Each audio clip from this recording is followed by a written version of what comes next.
Le révélateur du globe par Léon Bloy, seconde partie, chapitre 10. Va devant toi, et si la terre que tu cherches n'a pas été créée encore, Dieu fera jaillir pour toi des mondes du néant afin de justifier ton audace. C'est Schiller, le froid poète Schiller, qui parle ainsi à Christophe Colomb, dans une poésie du mouvement lyrique le plus emporté et le plus grandiose. Si l'auteur de Guillaume Tell, qui croyait faiblement en Dieu et plus faiblement encore en ses saints, a pu entrevoir dans le crépuscule boréal de son imagination de poète dramatique le caractère unique de Christophe Colomb et son rôle spécial de mandataire divin, comment les catholiques pourraient-ils s'excuser de le méconnaître ou de le dédaigner ? L'apologiste chrétien qui a écrit son histoire tellement à fond et d'une manière tellement définitive que je ne sais vraiment pas ce qu'on y pourrait ajouter et que je me désespère à chercher quelque chose qu'il n'ait pas dit afin d'être original en le disant moi-même à propos de son livre. Le comte Rosely de Lorgue s'est donné la peine d'expliquer les raisons pour lesquelles, depuis si longtemps, Christophe Colomb n'est pas encore compris. Voici, en 3 mots, ces raisons qui ne furent pas plus bêtes, en somme, que les premières raisons venues qui peuvent servir à déshonorer un bienfaiteur. Il n'y a que 2 façons de se comporter avec un homme à qui l'on doit tout. Il faut lui appartenir ou l'éliminer. Or, on n'élimine jamais que ce qu'on remplace. Quand on eut bien compris l'immensité des services rendus par Colomb, on fut épouvanté du fardeau de la reconnaissance et on se hâta de le remplacer. On mit des créatures à la place de ce créateur. Ensuite, on somma les puissances ténébreuses de noyer cette gloire aveuglante sous un déluge d'obscurité. Et, par-dessus cette obscurité, le silence le plus obéissant fut placé en sentinelle. La peur d'être reconnaissant devint si grande qu'elle égala les plus affolées et les plus gigantesques épouvantes de l'homme. Elle fit trembler sur leur trône les tout-puissants rois d'Espagne qui ne pardonnèrent jamais aux serviteurs de Dieu de les avoir faits si magnifiques et qui ne prirent jamais assez de précautions contre sa mémoire. La noble victime ayant succombé, les ignobles chiens du pillage et de l'aventure se précipitèrent à la curer. En sens inverse de la croisade sainte rêvée par Christophe Colomb, l'Espagne entière s'arracha de son propre sol et se jeta sur le Nouveau Monde, comme en une croisade satanique capable de venger l'enfer de toutes les autres croisades des siècles passés.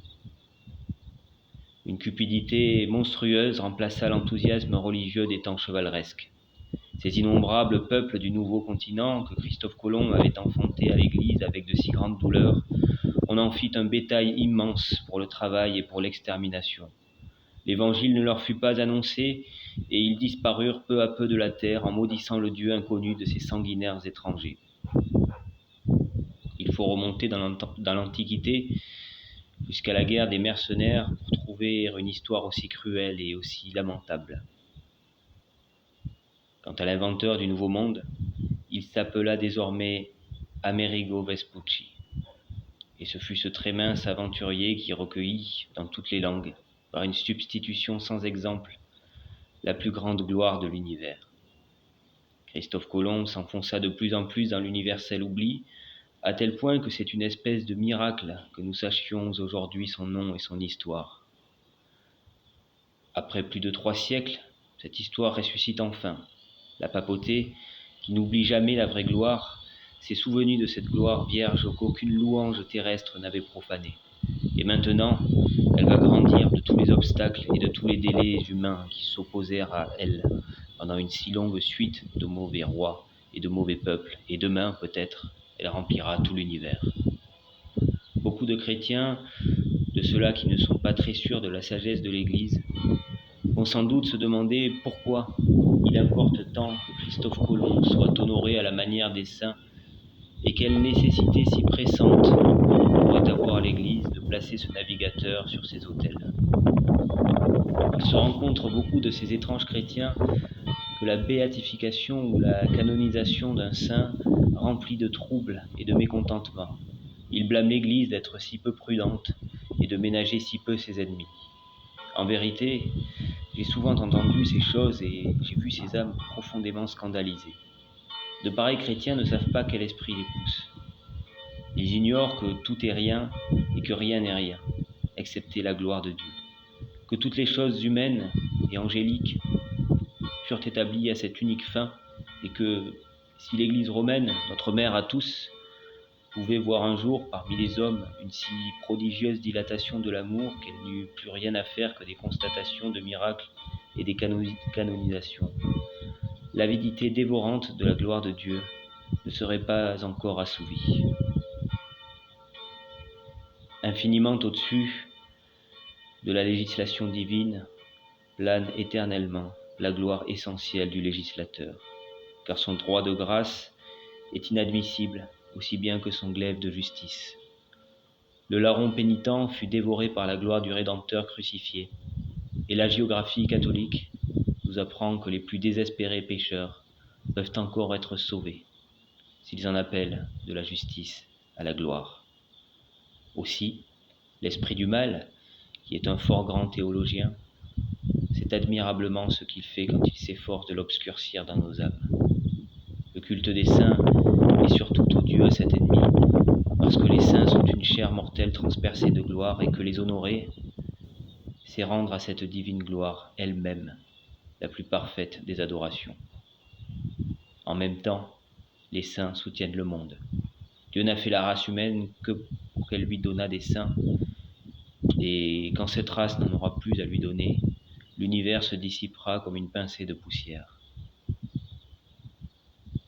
Dans le sens théologique le plus transcendant et le plus réel, les saints coopèrent ainsi à l'œuvre créatrice des 6 jours et à l'œuvre réparatrice du 7e, dont l'aurore ensanglanta le calvaire et qui n'aura point de soir.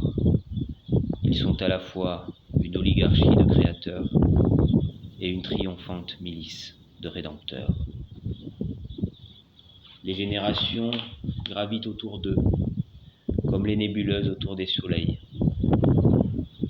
Toutes les fois qu'un saint a marché sur la terre, on ne sait pas comment la chose s'est faite, mais toute une portion de l'humanité s'est remise à flamber et à resplendir. Il est donc extrêmement désirable que la Sainte Église multiplie le nombre de nos ancêtres mystiques sur ses autels, car toute gloire veut un culte, toute beauté convoite l'amour, toute grandeur appelle l'humiliation, et nous avons un besoin infini de toutes ces choses. Le démon, qui a toujours honoré les saints d'une haine spéciale et enragée, reçut le pouvoir d'exercer sur Christophe Colomb la plus terrible, la plus acharnée de toutes les persécutions. Dans cette histoire, scandaleusement illisible pour les incroyants, la guerre infernale fait équilibre par ses terreurs aux grandioses inouïes de la découverte. Il est impossible d'entrer dans aucun détail. Il faut aller au livre lui-même.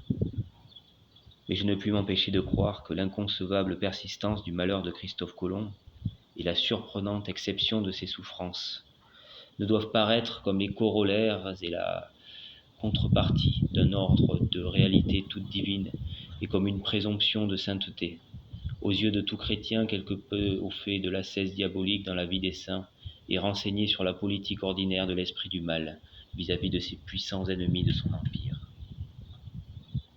Le vainqueur de cet océan inconnu, que l'épouvante des plus audacieux navigateurs avait nommé la mer ténébreuse, rencontra sur ces rivages lointains qu'il brûlait d'évangéliser le terrible prince des vraies ténèbres, qui souleva toutes les forces de la nature et se gonfla contre lui de toutes ses fureurs, pour lui fermer l'accès de ces régions immenses où il régnait sans partage depuis 65 siècles. Les combats des saints contre les puissances des ténèbres sont déjà passablement saisissants pour l'imagination quand on en lit le détail dans leurs histoires.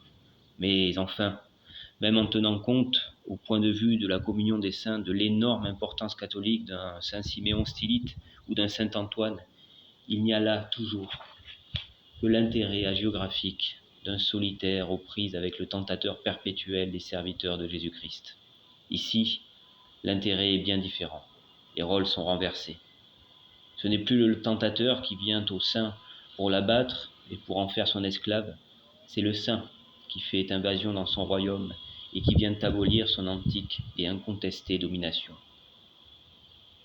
La découverte de l'Amérique est une véritable descente aux enfers.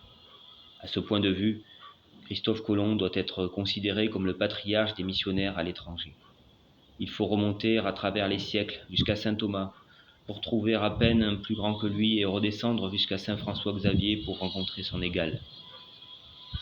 Cette particularité dans le rôle entièrement surnaturel de Christophe Colomb est présentée par le comte Rosely de Lorgue pour la première fois, par l'excellente raison qu'il est le premier historien catholique de la découverte.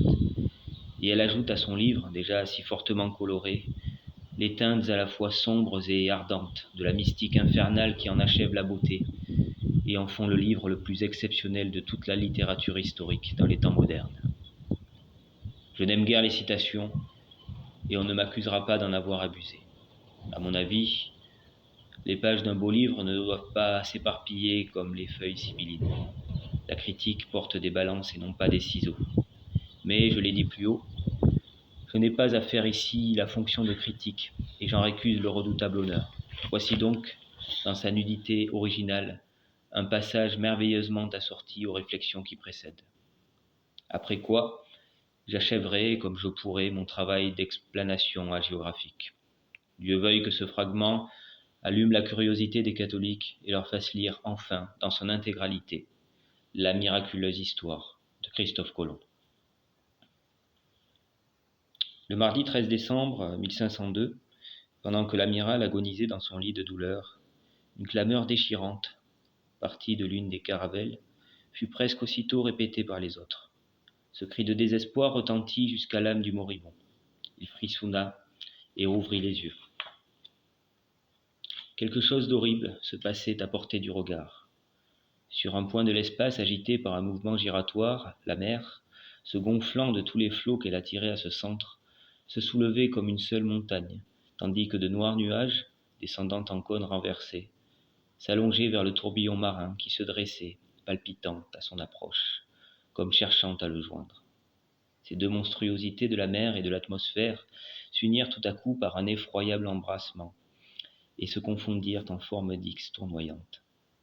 C'était, dit l'historien de Saint-Domingue, une de ces pompes ou trombes marines que les gens de mer appellent fronts, que l'on connaissait alors si peu et qui ont depuis submergé tant de navires. Un âpre sifflement précédait l'haleine fatale qui poussait vers les caravelles cet épouvantail, alors sans nom dans nos langues.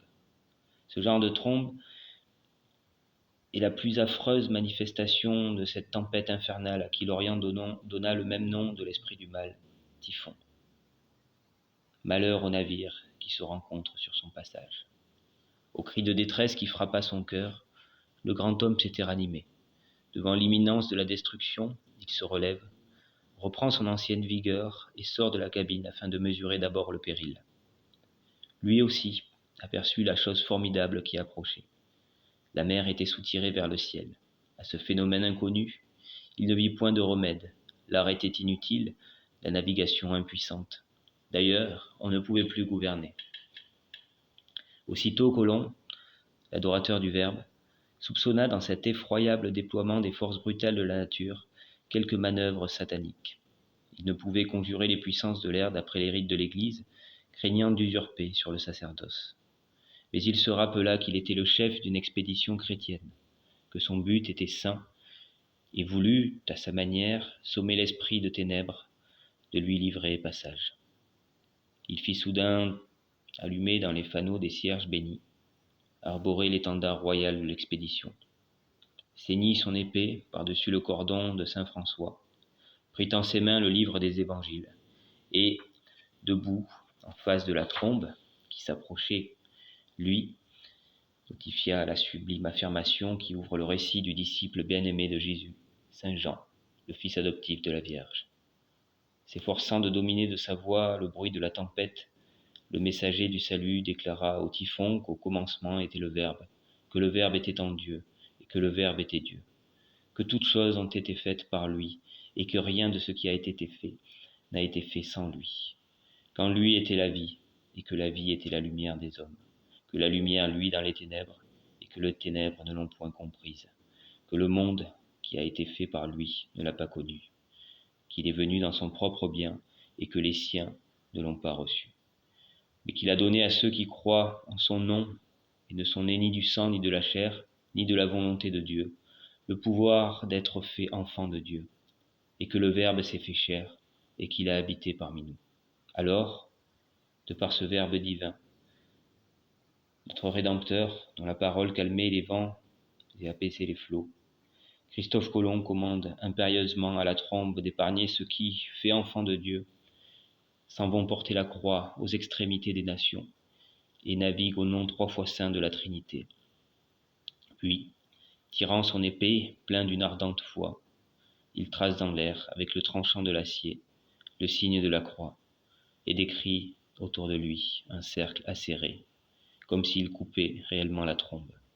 Et en effet, ô prodige, la trombe qui marchait vers les caravelles, attirant avec un noir bouillonnement les flots, parut pousser obliquement, passa entre les navires à demi noyés par le bouleversement des vagues, s'éloigna rugissante, disloquée, et s'alla perdre dans la tumultueuse immensité des plaines de l'Atlantique.